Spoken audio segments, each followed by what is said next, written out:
All right, if you both look up on the screen here, this is the CSS, and I gave you a hard copy of it.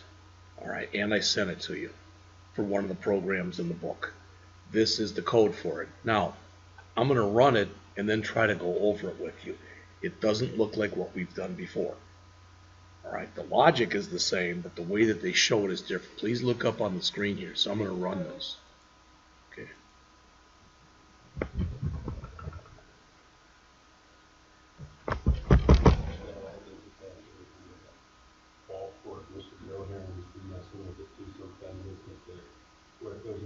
Yeah.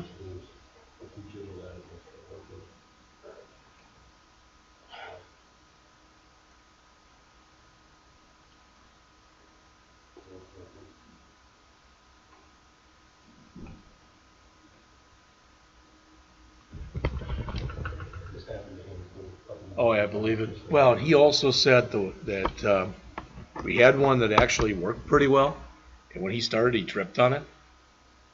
So we've had it replaced. So, all right. So if you look up on the screen right now, look at this, because this will look a little different. You say, well, that's what we did before. But look on the screen if you would. I'm going to say I drove 400 miles, and I'm going to say I used 20 gallons of gas.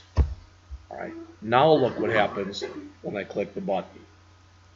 See that? The system is now reacting to a button click. What if I leave this blank? If I leave it all blank?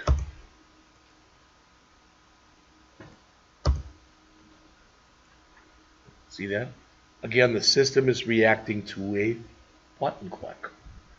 All right, this is more or less what Chapter 6 is all about. So we will look at these, but we're going to look at them in more depth and breadth of coverage in Chapter 6. See how it says both entries must be numeric?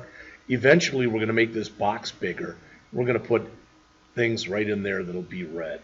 Say, you know, that must be numeric. That must be within this range, etc. All right? So let's just take a look at what the author has put in there for this code. Am I right in assuming that makes sense to everybody? Just a bunch of labels and input boxes. You could make that form. All right? So here's the code. It doesn't matter with the code if you put it on the top or you put it on the bottom. Some people put it on the top. Some people put it on the bottom. All right? Now, remember I already told you that. We're going to start using that use strict. When you use strict, it has to go at the top of the program. Just like that. Double quote, use, space, strict, double quote, semicolon. And again, that just means be stricter with your checks than you would be normally. All right? Then, you may remember this, you may not, and if you didn't, it's okay. You're going to see this in Chapter 6. These 2 or 3 lines of code that you see there in lines 9, 10, 11, that is saying, instead of me having to type document.getElementById, all I have to do is type in a $sign. So it's an alias or a shortcut. All right?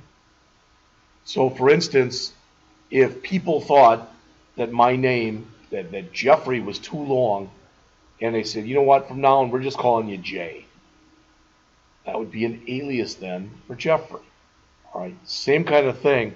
This says, this $sign, when I use it like this, means that. So again, it is an alias. Then, what we're doing right here, one of the things that you can do in this language is you can assign values to functions. You just learn what functions were. You can assign values to them. So here, we got a function, and that function doesn't have a name. There's no name on that function. A function that doesn't have a name is called an anonymous function. But this is a function where I'm going to pass in the miles that I drove and the gallons of gas that I used. And I'm going to say, Miles per gallon equals miles divided by gallons. And then I'm going to format it to 1 decimal place. Then I'm going to return it. So when I do this, when I call this function, it's going to return that value. Does that kind of make sense? This function right here, this one says, whatever I put in that one text box that you saw for miles, I want to refer to that text box's value as miles in my program. And whatever I put in that text box that was for gallons, I want to refer to it in my program as gallons. All right? These you should know. If either one of them is non-numeric, you say both entries must be numeric. You know that. You know how to do that. We've done that more than once. All right? This says if the miles that we entered was negative or the gallons was negative or 0, we're going to say can't do that. Otherwise, look at the screen here. If we get down to this statement, we put a valid value in the first text box. We put a valid value in the second text box. So we're saying call this function that we just looked at, that one, pass it in miles and gallons, and then do the math. Divide your miles by your gallons to get you the MPG. All right. Finally, this says, and it's a little bit confusing maybe, I call this registering a function.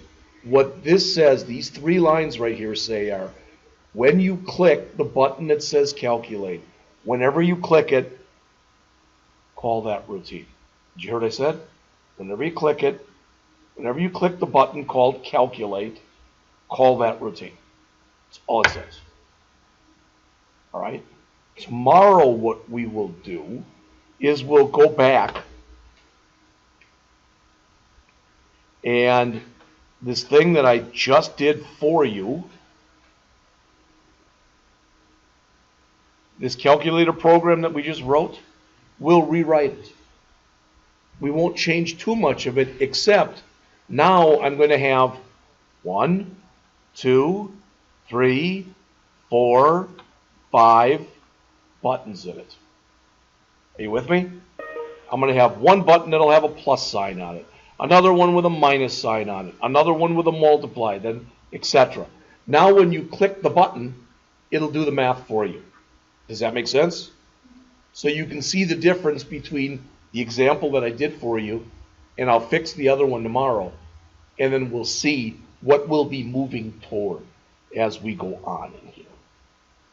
All right, that's the best way that I can explain it to you. Maybe that's not a great explanation, but just so you understand it. This isn't the one I just gave you, it's the one I gave you earlier. All right. Now, let's do this because we haven't been doing this. Let's look at the end of this chapter right here.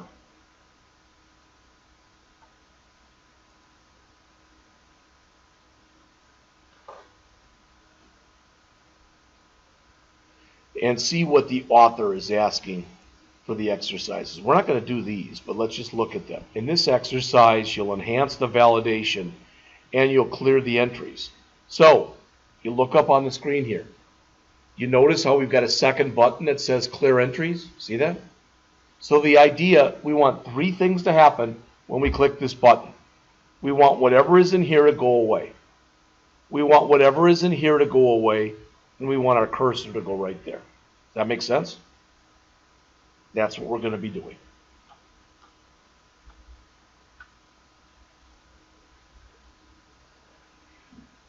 Here's a new version of that future value thing that they did in an earlier chapter. You guys typed that in one of the earlier chapters. But now, after you put all that stuff in, notice we've got an actual form. And we're putting code in the calculate button. So once we fill in values here, here, and here, and we click calculate, it does the calculation. Do you also notice, please look on the screen, can you see where it says future value? Can you see how that's grayed out? That's disabled. So tomorrow what I'll do is we'll set up something that looks like this.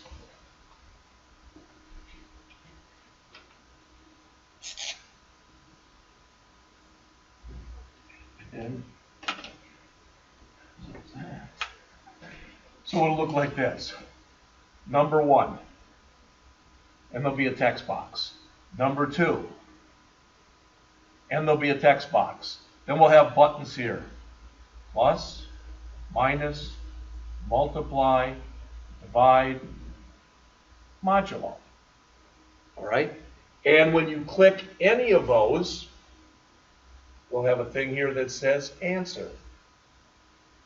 So again, if you put in 10 and 5 and you click here, that should show 15. That makes sense? And if we want, we can add another button or put them on 2 rows. It doesn't matter. It says clear. So we'll do all that tomorrow. And probably for part of your assignment, what I will have you do is to key that in, what we do tomorrow, so you start getting used to doing it that way. All right? That's pretty much it for Chapter 4. Let's take a couple of minutes. That was about 12 minutes, so hold on a second. Let's see how close this is to finishing. Not close enough. All right. So I guess I'm just going to combine this into one lecture. Let's go in and start looking at the next chapter. All right. Now, the good news is, guess what? We've already been doing this. How many mistakes did I make when I did those programs for you? Quite a few. Would you agree with that? All right. So I'm going to go back to this program that we already know works. All right. We already know this works. And I'm just going to take it. I'm going to make a copy of it. So I'm going to do save as, and I'm going to put in here calculator works .js. So I know I've got one that works. Now I'm going to do a file open. I'm going to start making mistakes. We'll get it in a minute.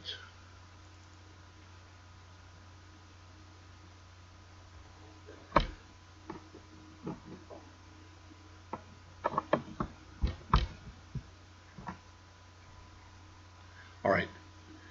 Okay, look on the screen if you would. I'm going to start purposely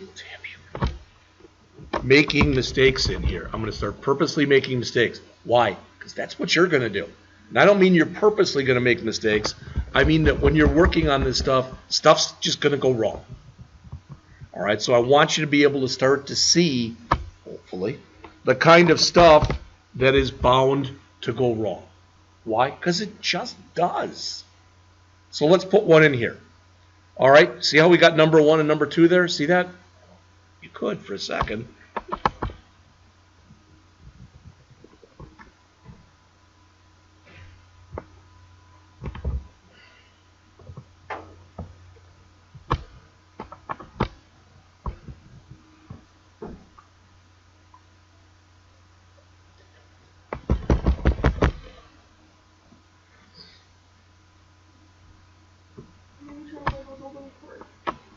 Usually where the cords break. It doesn't matter. I mean, it's, and it might, but it's not going to stay for long. That's the problem. See? That's the part of my charger. Yeah, I believe you.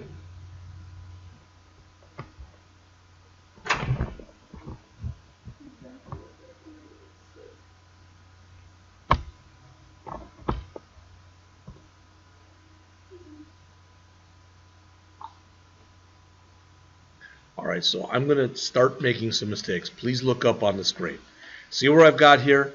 Number 1 equal input number. See that? Number 2 equal input number. I'm going to just spell that wrong. See that? All right, so now I run the program.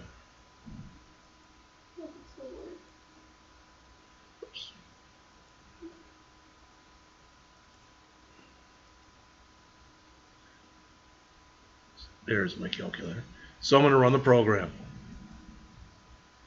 And I click calculate. And it says 10. And it stopped. The error was when you entered the second number, right? So it let me enter the first one. It didn't let me enter the second. I'm going to hit F12. And notice what it has. Input num is not defined. So it's not only letting me know what the error was, it's letting me know that it's on line 22.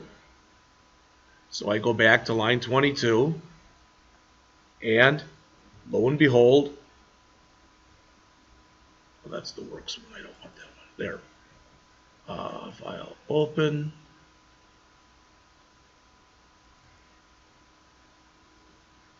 I don't know what the heck happened right there. Come on.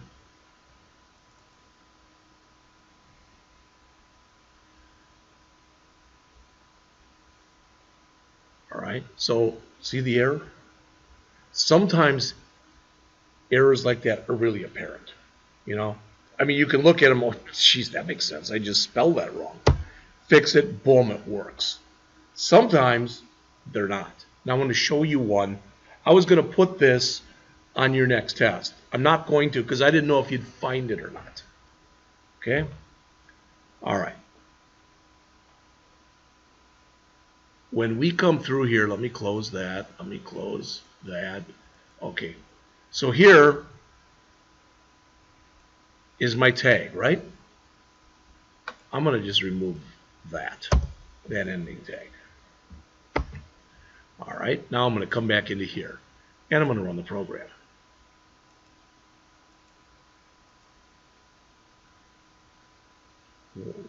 What happened? It doesn't even know what the problem is. And for some reason, I did a copy and paste. I didn't realize when I did my copy and paste, I didn't have a slash there. Oh. Just leaving it, and I looked for quite a while before I figured it out. I went and changed a bunch of stuff in the program, and it's like, wait a minute.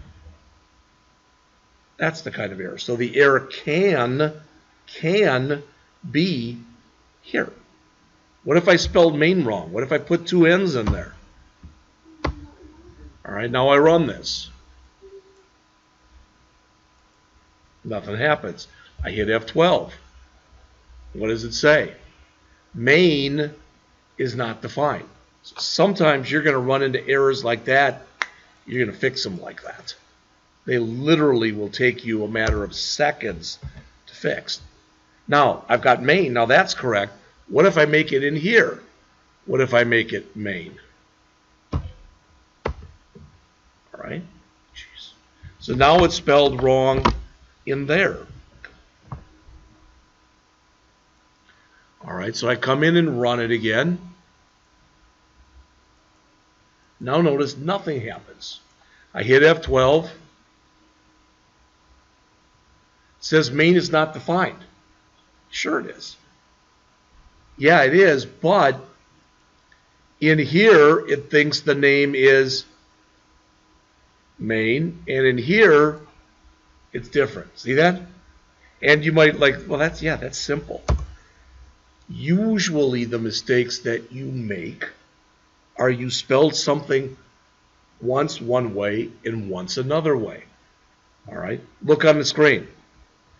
All right, remember this thing called first? I'm going to change the name of it from first to first characters, first char. Let me just do this and then I'll take your question. So I'm changing this from first to first char. I'm doing that on purpose. All right? So that means that in here I got to change all these to first char. And this one to first char. And this one to first char, which I'm going to spell wrong. All right? So I go through here, run the program, 10, 10, gives you my answers. Everything looks great. Do you want to run the program again? Yes. Now it stopped. All right, so I hit F12. And again, not hard. First is not defined. It's letting you know that it's on line 32 of the JavaScript program, which is really not there. It's 33, but you get the idea. In fact, look, that was the error. Look on the screen. See that? That was the error. First, instead of first char. It never even found this error because I had an error here. Like I said, I'm going to put in about 10 errors, and each error will be worth 5 points. Those are the ones that you get most often. Now, please, if you would, look on the screen. I'm going to change all these back again to first. First, working. All right. What's your question, Maya? Okay. Well, actually, I don't know. So if you were typing first char and you accidentally capitalize C somewhere, that would create an error. Yes, it would.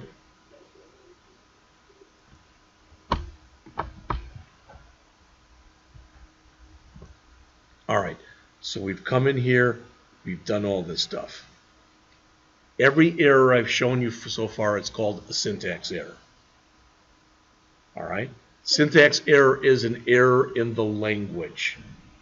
There's a difference between saying, hi, my name is Jeff, and me saying, my hi, Jeff is name. There's a certain syntax that we use when we talk. There's also a certain syntax the programming language assumes you're going to have. All right? Now, let's talk about a different kind of error. What if I didn't do this? What if I didn't do that? Remember this thing that we did before? We checked for 0? I'm going to comment all that out. Okay? And I'm going to run the program. Oops. I'm going to run the program. 10. I'm going to put in 5. Everything works fine. Not a problem. I want to run it again. Yep. That's working. 10. 0. See what I get? That's unacceptable. Now, just so you know, look on the screen, please. This is pretty doggone important. Do you see where it says 10 divided by 0 equal infinity? If you try that next semester in C#, your program's going to just blow up right there. You're going to get a big error and it's going to blow up. Here, the language is smart enough to know that's infinity. I'm not going to go any further. All right? Not most programming languages are not like that. So again, with most of them, you'll go back and you'll do something like we had done here. That is called, that kind of error is basically, that would be a runtime error. We didn't find that error until we were running the program. Would you agree with that? So errors that you don't find until the program's running are called runtime errors. All right, what if I did this? Okay, for product, I just fat fingered, and instead of this, I accidentally typed in a plus sign.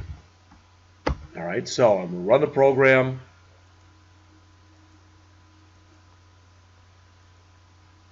Oh, I missed something, so let's see what I missed. According to that, I have no errors, but it's not running. So save.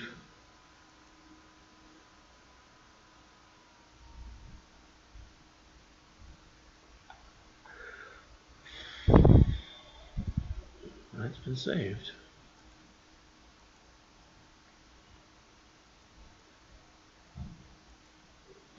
Ten. See where I got an error right now? 10 times 10 equals, you don't see anything. 10 times, it now says 10 times 10 equals 20. All right? That is referred to as a logic error. Those are the hardest ones to find because we all think we're infallible. I mean, I literally had this young lady when I was teaching at Blackhawk. She came up to me and she said, Mr. Scott, I don't know what the problem is with this, but I've been looking at this for half an hour. And she did something like that. Okay? And I'm like, it's right here. So I showed it to her. She's like, I didn't do that.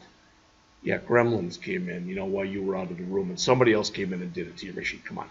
We all make mistakes like that. Everybody does. You put in one sign when you mean to put in another sign. It's just normal to do something like that. We all do it. But then we all say, oh, I'm not the one who made that mistake. Yeah, you were. So again, when you take the test, when you take your test, you're going to have to be out there looking for errors like that. Does that make sense? All right.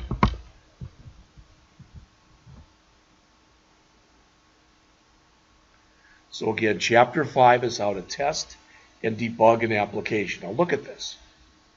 3 types of errors that can occur. Guess what? I've told them all to you. Syntax, logic, and runtime. We already went over those. Common errors. How to debug with the developer tools. That's hitting F12. You already know about that. Other debugging methods. We'll look at those in just a minute. This is a short chapter. Hoping I can keep most of it before the machine goes off again. All right. So what's the goal of testing? Look at this. The goal of testing is to find all errors before you put the application into production. What does that mean? That means better you find the error than release it to the public and them find an error. That would look much more unprofessional. When you are debugging, you're trying to fix all the errors you find during testing. Okay? Again, here's the 3 types of errors. I showed them all to you. Syntax errors, which are errors in the language. Runtime errors, which don't occur until you do something like divide by 0 or you do something while the program's running. There's an error. And logic errors. They just produce incorrect output. They don't stop the program from running. So it says to test a JavaScript application, you run it to make sure it works properly, no matter what. No matter how bad the input, the output will be what's expected. When you debug an application, you fix all those errors or bugs that you found. Common errors. This one is one of the biggest. See this? Look on the screen. It's get element by ID. Look what words and what letters are capitalized. The E, the B, and the I. But people are used to writing ID like that. You capitalize the D, it means nothing to JavaScript. All right? Forgetting parentheses. Forgetting quotation marks. You're learning some of this now. Forgetting curly braces. Omitting things. Usually if you omit a semicolon, you don't get an error. Sometimes you do.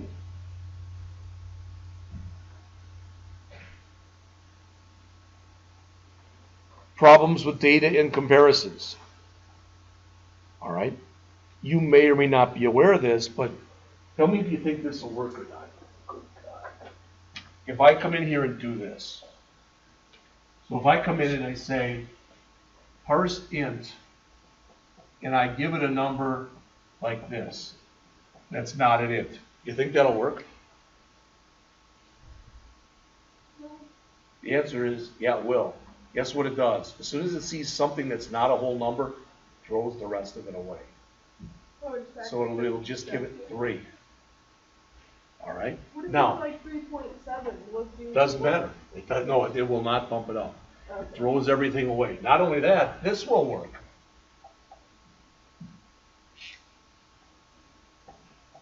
That'll actually work. If you put the H before the 3, it won't work. But it keeps looking until it finds something not numeric, not an int. So that would work. And then it stops and cuts it off? It just stops, yeah. So if I did a parse float, What's the point of the other parentheses? that ends it. You need an ending paren or a beginning paren. But between the 3 and the parentheses, it doesn't matter what's there? What I'm saying is, this will keep looking. Number, not a number, stop. So if you hit the space bar there, stop. Anything that's not a number.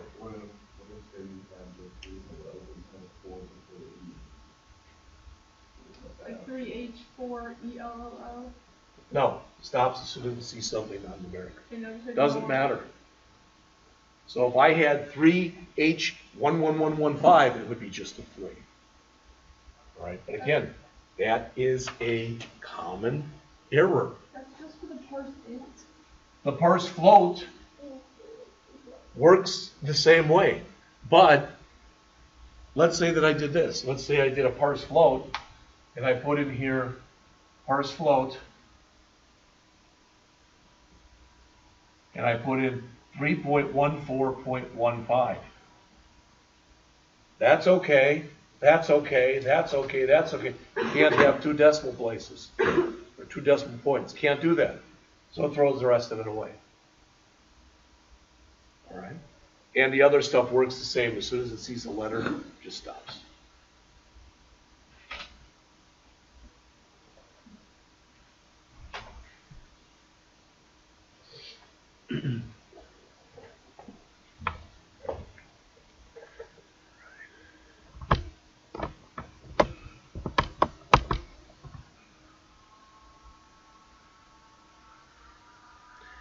Okay.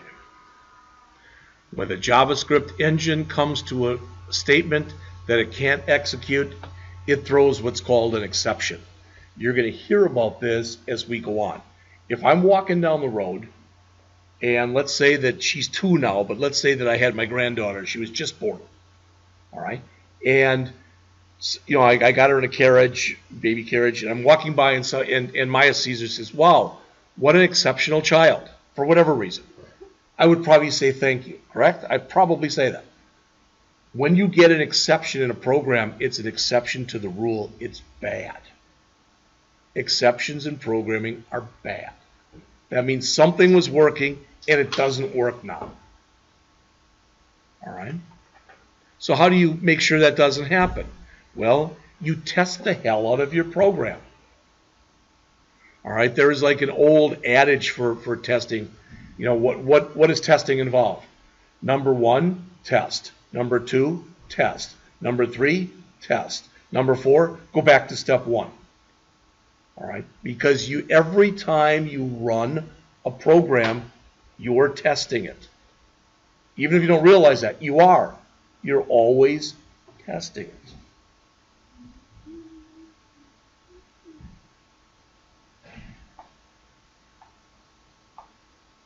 The idea is if I've got a program, and I probably didn't do a very good job of it, like this one I showed you, what I really should have done is I should have written all this, then I should have commented all of this stuff out, all of that. And why? And then just write a little bit of code, test it. Once that works, uncomment stuff, run a little bit more code. If you've got a program that's 200 lines long, you shouldn't write 200 lines and then start testing it. You should write 10 or 20 lines, then test it. Then 10 or 20 lines more, and then test it. You get the idea? See, I try to do that, and every time I try to do that, it just doesn't work. That means that you haven't commented out enough stuff, or, you know, it's like in here. Let's say that I say, you know what, I only want to do that number 1. Right there. I only want that, nothing else. No, just wait. I just want to do that. What does that mean? That means if I've commented out all of this stuff, I better have written this one. Right? Because that's what I'm calling. Now, so I write it. It gives me a number. So if this is all commented out, every bit of this, play computer, I've commented out everything in gray. So it says number 1 equal input number. It asks me for a number. I say 10. What happens next? It goes down to the bottom, and it says, oh, it's still true. It's just going to ask me to do it again. See what I mean? I put myself in an infinite loop. So part of testing is you're probably writing too much code before you're starting to test. I thought it was that I wasn't writing enough. Is that possible? Yeah. Okay. All right. It just depends on the situation. Okay. So the Chrome developer tools, you hit F12. For you guys. No. Okay. But you should be able to bring up Chrome's developer tools. I just go to the menu bar, hit view developer tools. Okay, there you go. Just so you know, you can do different things too. If you look on the screen, you can grab the bar here if you want to. You can put it on the top instead of the bottom. You can move it to the left or the right. You can put it in its own window. There's a lot of stuff you can do with it. I'd recommend keeping it where it is until you figure out what you're doing with it. All right, couple more things. Look on the screen, please. Let's pretend for just a second I'm having major problems with this code. I don't know what the problem is. Something just isn't working. I don't know what. Take my mouse, and I think it's in this print answers thing right there. So I take my mouse, and I click over there. See that? That just created what's called a break point. Now I can do it there, or I'm going to get rid of it. I can do it inside of where I run my program. So when I'm running this, I can hit F12, and I can do it in, well, I guess it won't work. I haven't run it yet. I hate that. All right, but I can do it there as well. So there's different places.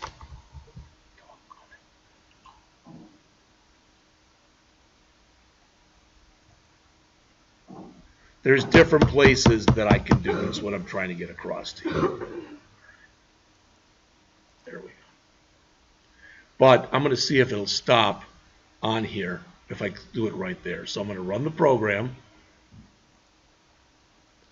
All right. Launch it in Chrome. There. 10. We'll put 5 again. Oh, it didn't stop. So what do I do? Says you want to run it again. No. All right. But if I run this, I should be able to come in here and hit F12. See this? The program's running. I just hit F12 instead of going on. Now when I do this, if I go down to the console, what I can do is take a look at my entire program. It's a little pain in the butt to have to use it like this. All right. But they show in the book, if you want to do that,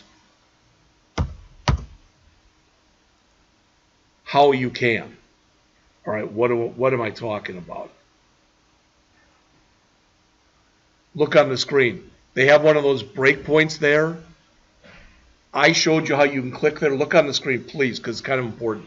If I decide I want my program to stop right here, and I've got it in Developer Tools, I should be able to right mouse click on that line, and then one of the options that comes up says Insert Breakpoint. So you can put a breakpoint in there like that. A breakpoint means I want the code to stop before it runs that line. Okay, that's it. I want it to break right there. There's other ways. I can write a boatload of, I can do a console.log where I write stuff to the console.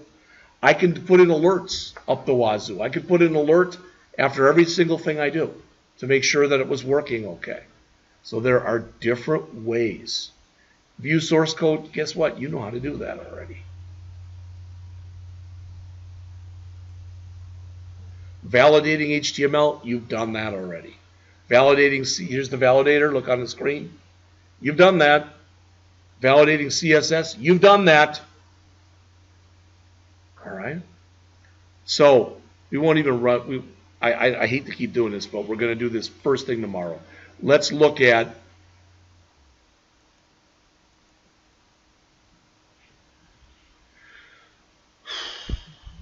come on.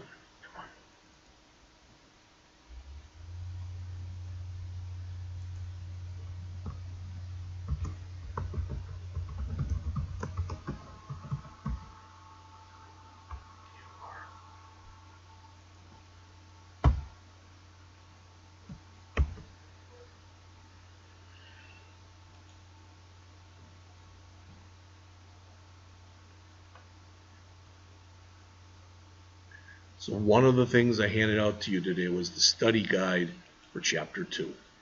Let's look at it right now. All right? You've got a copy of this. This is what I gave you earlier today. Look on the screen. Question 1. To include JavaScript from a file, you need to code a script element. Remember that? And I also showed you what happens if you didn't. Remember, I took the slash script off on the end and it didn't work. Number 2, you can provide the JavaScript for a web page in all but one of the following ways. Well, what can you do? You can put it right inside if it's got script tags, either at the top of the program or the bottom of the program. All right, you could put it in its own file. It says a script element in the body that refers to a JavaScript file. It says you can provide for a web page in all of the one. That's a crummy question. I'm throwing it out right now. Number 3, it's going to say which of these are true. All of them. White space is hitting the space bar, hitting the tab key, hitting the enter key. Did you hear me? So it'll say which of these are white space. It's all of them. Number 4, a JavaScript statement, it says which of the following statements is false. An identifier is a variable that you create, or it's the name of a method you create or a function. They cannot start with a number. Look on the screen. It says which of these is false. It is false that an identifier can start with a number. It cannot start with a number. You said identifier or variable? They're a variable, or they're the name of, there's something you create. Your variable, your function name, your class name, etc. Number 5, what is wrong with this? Look at this. What a crummy question. There is nothing wrong with it. Identifiers can start with $signs, can have underscores. So why you'd ever want to name a variable the value first user enters for a name, I don't know, but you could. So number 5 is there's nothing wrong with what you see up on the screen in gray. Number 6, why do you sometimes comment out some code? Because you know that somewhere in there is an error, but you don't know where the error is, so you comment it out. Number 7, the basic or primitive data types JavaScript uses. Look on the screen. 3 of them. Boolean. I asked before, a Boolean is true or false. Numeric. Numeric variables can have decimal places, but don't have to have decimal places. So numeric handles both floats and ints. And a string. Remember that a string can be either in single quotes in JavaScript or in double quotes. Number 8. That's a valid statement. Does that make sense? So they're going to give you 3 that are invalid. Var, variable name, equal, value. All right. This one. Number 9. Assuming the following 3 variables have already been declared, which will store a Boolean value? Look at number 9. Look at the screen, please. The only one that's going to put a Boolean in there is choice. You can't, as soon as you put false in double quotes, it's not a Boolean anymore, it's a string. As soon as you put a 0 in there, it's not a Boolean anymore, it's 0. Does that all make sense? Number 10, a value can be assigned. Again, the answer is any of the above. Number 11, you do multiplication before you do addition. So on the hierarchy of operations, you do multiplication and division and modulo, then you do subtraction and addition, unless you use parentheses. So look on the screen, because there's a lot of questions like this. X is 5, Y is 3, Z is 2. So what do you do first here? You do this one first. Does that make sense? Then you take the answer of that and you multiply it by this. Then you add that to it. What does that mean? It means the first thing you do is Y divided by Z. That's 1.5. You multiply 1.5 by X, which is 5. 1.5 times 5 is 7.5. Then you add 5 to it. 7.5 plus 5 is 12.5. Number 13. How did they get this answer? Look on the screen. You do parentheses first. So x plus y is 8. 8 divided by 2 is 4. 4 times 5 is 20. Number 14. X modulo y. 15 modulo 3 is 0. 0 times 2 is 0. 15. What is the value of my num after these have been done? Well, look at what it is. It's 14. We add 1 to it. It's 15. 15 times 3 is 45. 16. After you create these statements, what is full name equal to? All right, and it's exactly what they show there. Last name, which is Harris, followed by a comma and a space, followed by first name. Number 17. In the code that follows, window.prompt. Window is an object. Number 18. In a web browser, the object that's always available to you is the window object. Number 19. To display something in a dialog box, guess what? You've been doing this. You use an alert. To let the user input something into a dialog box, guess what? You've been doing this. It's a prompt. If I said I was going to create an object called a human being, so I'm going to call this object human. Okay, I'm going to create an object, my own object, I'm going to call it human. And I say every human has an eye color, a hair color, a gender, a height, and a weight. You with me? Those things, hair color, eye color, gender, height, and weight, they're called properties. They're the things that make up a human. Number 22. Assume that username equals Tom and age is 22. What is this going to say? 22, look on the screen, 22 \n means new line. So 22 is on one line, then on another line, it'll say is Tom's age. 22 is Tom's age. But the is Tom's age will be on another line. All right. 23, look at this code. It says, what type of data is stored in my age after line 2? Well, it says, how old are you? If I say, Keegan, how old are you? And you say 23. So you put 23 in there. Until you do a parse int, it's the string 23. Does that make sense? Whatever you enter in JavaScript is a string unless you do a parse int or a parse float on it. That's why this is string data, because you haven't done the next line yet. If you put in there 15, so how old are you? You typed in FIFTEEN, it would say you will be eligible to vote in NAN years. You know what NAN stands for, not a number. Already looked at that. That's 24. 25.